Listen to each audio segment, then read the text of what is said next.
I think the fourth point in having an entrepreneurial career is really loving what you do. I'm incredibly fortunate to work at eHarmony. I absolutely love what I do.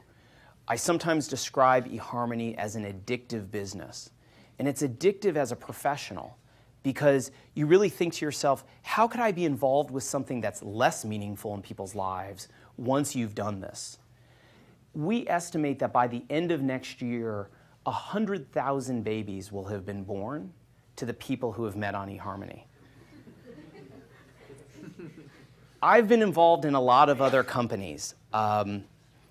Enterprise software, audience measurement systems, the kind of things where you tell people what you do or what you're invested in and you get kind of a big yawn.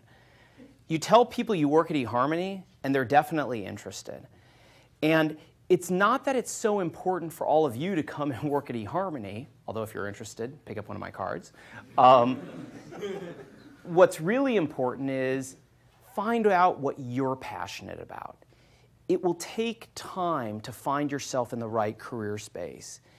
It's not too soon now to start thinking about, work. I like to say, never work on something that you're not passionate about. Life is basically just too short.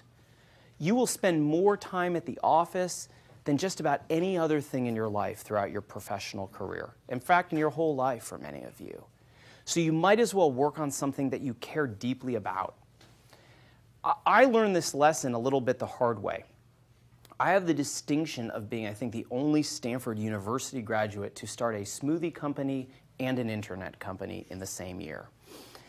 When I was between my first and second year here at Town and Country Shopping Center next to Hobie's, where I would frequently eat, Juice Club opened. It was then called Juice Club. It's now called Jamba Juice.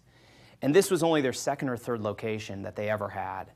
And no matter if you went on a nice summer day or on the coldest winter night, there was a line out the door around the block, literally in Town and Country.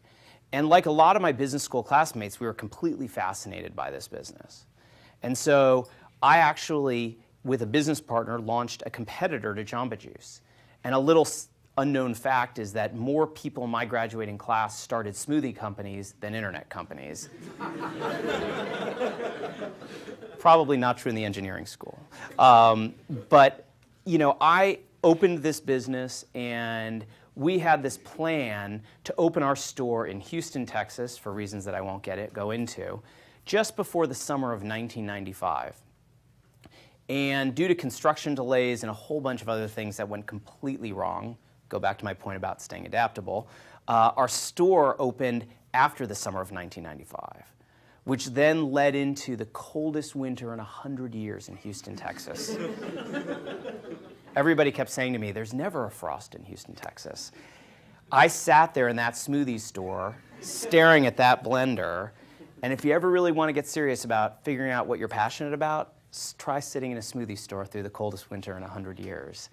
What I learned about myself was that I'm incredibly passionate about business in general, and I love talking to people about whatever business they have. But for me, I really wanted to be involved with technology companies, technology-enabled growth companies.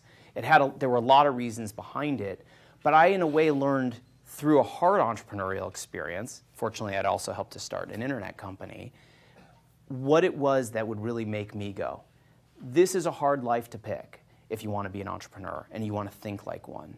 So it's really important to work on what you care about.